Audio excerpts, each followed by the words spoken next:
আমরা কোনো দুর্নীতির অংশ হলাম না, অথচ আমরা আমাদের জীবন জীবিকা আমাদের পরিবারগুলোকে বিপদের মুখে ঠেলে দেওয়া হলো এই নতুন পরীক্ষার মাধ্যমে। একটার পিছনে ছজনকে ডাকা হয়েছে ইন্টারভিউতে, মোস্ট প্রবাবলি তাহলে একজন চাকরিটা পাবে। মানে সিচুয়েশনটা আস্তে আস্তে প্রচণ্ড খারাপ পরিস্থিতির দিকে যাচ্ছে আমরা দেখতে পাচ্ছি। প্রত্যেক দিন প্রচুর ফোন আসছে, সুসাইড অ্যাটেম্পের ফোন আসছে, কি করে সামলাবো আমরা নিজেরাই বুঝতে পারছি না। মানে চাকরিহারা শিক্ষকদের দেওয়া তথ্য জানাচ্ছে যে নবম, দশম এবং একাদশ দ্বাদশে তারা পরীক্ষা দিয়েছিলেন প্রায় 13,800। তার মধ্যে এখনই অর্থাৎ দুটো পর্বের ইন্টারভিউর তালিকা প্রকাশের পর এখনই প্রায় 1,000 বা 1,000-এর বেশি যারা চাকরিহারা শিক্ষক তারা এখনই তাদের চাকরির দরজা বন্ধ হয়ে গেছে। ফিজিক্যাল সায়েন্সে, ফলে দুটোতেই 2-3 নম্বর করে আমার কাট অফের থেকে কম এসছে। দিনের শেষে আমরা এতগুলো বছর পরে চাকরিহারা হচ্ছি, এটা মেনে নিতে খুব কষ্ট হচ্ছে। এবং এই যন্ত্রণাটা শুধু আমার একার নয়, আমরা অনেকের কাছ থেকে মেসেজ এবং ফোন পাচ্ছি যারা ম্যাডাম এবং স্যার যারা ভীষণই মানসিকভাবে ভেঙে পড়ছেন। তারা 9-10-এও হয়নি, 11-12 হয়নি। আমরা ওটা অ্যাকশনে দেখতে চাইছি। সরকার যদি বলে সেটা দেখুক, ওনাদের কথা আর কাজের কি সামঞ্জস্য রয়েছে সেটা ওনারা কাজে করে দেখাক। আমরা কোনো দুর্নীতির অংশ হলাম না, অথচ আমরা আমাদের জীবন জীবিকা আমাদের পরিবারগুলোকে বিপদের মুখে ঠেলে দেওয়া হলো এই নতুন পরীক্ষার মাধ্যমে। আর কদিন বাদই বড়দিন, উৎসবের আলোয় ভাসবে শহর থেকে জেলা, তার পিঠোপিঠি জুড়বে বর্ষবরণের আনন্দ। কিন্তু সেসব থেকে যেন আলোক বর্ষ দূরে কোনো এক ব্ল্যাক হোলে ঢুকে গিয়েছে এদের জীবন। একাদশ দ্বাদশের পর নবম দশমে শিক্ষক নিয়োগের ইন্টারভিউর জন্য ভেরিফিকেশনের তালিকা প্রকাশ করেছে স্কুল সার্ভিস কমিশন। যারা অযোগ্য বলে চিহ্নিত না হওয়া সত্ত্বেও চাকরি হারিয়েছেন, আন্দোলন করেছেন, নতুন করে পরীক্ষায় বসতে বাধ্য হয়েছেন, তাদের অনেকের দুটি তালিকার কোনোটিতেই নাম নেই। তেমনই একজন হলেন অমিত রঞ্জন ভূঁইয়া। 7 বছর ধরে দক্ষিণ 24 পরগনার একটি স্কুলে পদার্থবিজ্ঞানের শিক্ষকতা করেছেন।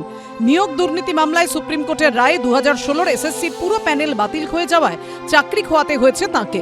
চাকরি ফেরতের জন্য আন্দোলনে নেমে কসবার ডিআই অফিসে পুলিশের লাঠি পর্যন্ত খেয়েছেন।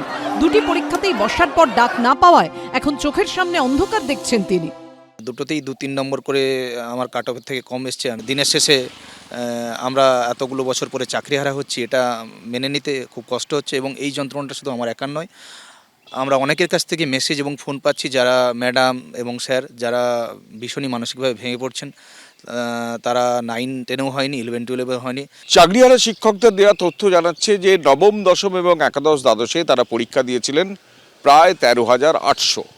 তার মধ্যে এখনই অর্থাৎ দুটো পর্বের ইন্টারভিউর তালিকা প্রকাশের পর এখনই প্রায় 1,000 বা 1,000-এর বেশি যারা চাকরিহারা শিক্ষক তারা এখনই তাদের চাকরির দরজা বন্ধ হয়ে গেছে।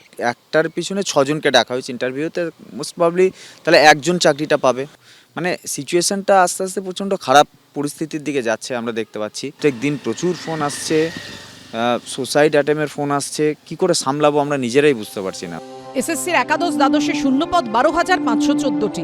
সেই পদে নিয়োগের জন্য প্রায় 20,000-এর কাছাকাছি নামের তালিকা প্রকাশ করেছে এসএসসি। এসএসসির নবম দশমে শূন্য পদের সংখ্যা 23,212।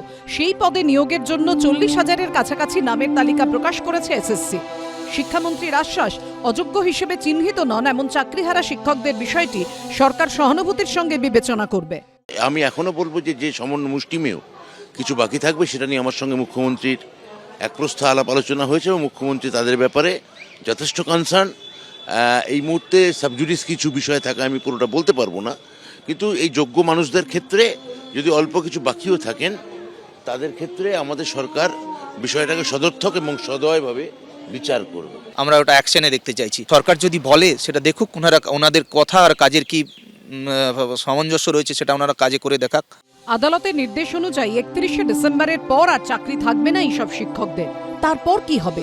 7 বছর চাকরি করার পর চাকরি খুইয়ে অনিশ্চয়তার অন্ধকূপে অমিত রঞ্জনরা। কৃষ্ণেন্দু অধিকারীর রিপোর্ট, এবিপি আনন্দ, কলকাতা। এবিপি আনন্দ, এগিয়ে থাকে, এগিয়ে রাখে।